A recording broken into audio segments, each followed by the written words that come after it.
ಅಖಿಲ Karnataka challenge star Darshan ಗೆಳೆಯ Jayanagar 4th block ಇಂದ ಕುಮಾರಣ್ಣವರ ಅಧ್ಯಕ್ಷತೆಯಲ್ಲಿ ಮಾಡ್ತಾ ಇರೋದು ಇದು ಇವಾಗ 23 ವರ್ಷದಿಂದ ಮಾಡ್ಕೊಂಡ್ ಬರ್ತಾ ಇದೀವಿ ಸೆಲೆಬ್ರೇಷನ್. ಸರ್ ಓವರ್ ಆಲ್ ಹೇಗಿದೆ ಅಂದ್ರೆ ಈ ಸಲ ಎಲ್ಲೂ ಯಾವ ಟೈಟಲ್ನು ಯಾವ ದೇವರು ಕರ್ಸಿಲ್ಲ ಯಾರು. ಫಸ್ಟ್ ವರ್ಷ ನಾವು ಕಾಟೇರಮ್ಮನ ನಮ್ಮ ಬಾಸ್ ಹೇಳಿದ್ರು, ಇದ್ರಲ್ಲೆಲ್ಲ ಇಂಟರ್ವ್ಯೂ ಹೇಳಿದ್ರು, ಅದಕ್ಕೋಸ್ಕರ ಕಾಟೇರಮ್ಮನ ಪ್ರತಿಷ್ಠಾಪನೆ ಮಾಡಿ ಪೂಜೆ ಪುರಸ್ಕಾರ ಮಾಡ್ತಾ ಇದೀವಿ. ಆಮೇಲೆ ಅನ್ನದಾನ ಇದೆ, ಇವಾಗ ಸಾಯಂಕಾಲದಿಂದ ಅನ್ನದಾನ, ನಾಳೆ 10 ಗಂಟೆ ಶೋ ಗಂಟೆ ಅನ್ನದಾನ ಇದೆ 6 ಶೋನು. ಟಿಕೆಟ್ ಎಲ್ಲ ಆಲ್ರೆಡಿ ಸೋಲ್ಡ್ ಔಟ್ ಸರ್. ನಾಳೆ ಗಂಟೆ ಮಾತಾಡಂಗಿಲ್ಲ, ನಾಳೆ 4 ಗಂಟೆ 7 ಗಂಟೆ ಶೋ ಗಂಟೆ ಸೋಲ್ಡ್ ಔಟ್ ಆಗಿದೆ.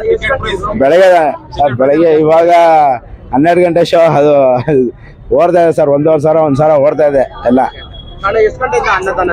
ಸರ್. ಇವತ್ತು ಸಾಯಂಕಾಲದಿಂದಾನೆ ಅನ್ನದಾನ ಸ್ಟಾರ್ಟ್ ಆಗ್ತದೆ, ಇವಾಗೆಲ್ಲ ಅಡಿಗೆ ಆಗ್ತದೆ ಅಲ್ಲಿ, ನೀವೇ ನೋಡ್ತಾ ಇದ್ದೀರಾ. ಇವಾಗ ಪೂಜೆ ಆಗುತ್ತೆ ಒಂದು ಸ್ವಲ್ಪ ಹೊತ್ತಲ್ಲಿ, ಪೂಜೆ ಆಗಿ ಸ್ಟಾರ್ಟ್ನ ಅನ್ನದಾನ ಸ್ಟಾರ್ಟ್ ಮಾಡ್ತೀವಿ. 12 ಗಂಟೆಗೆ ಶೋ ಸ್ಟಾರ್ಟ್ ಆಗುತ್ತೆ ಅಷ್ಟೇ. ಎಲ್ಲ ಊಟ ಮಾಡ್ಕೊಂಡು ಶೋ ನೋಡ್ಕೊಂಡು ಫಿಲಮ್ ಮಾಡ್ಕೊಂಡು ಇದು ಮಾಡೋದು ಸೆಲೆಬ್ರೇಷನ್ ಸ್ಟಾರ್ಟ್.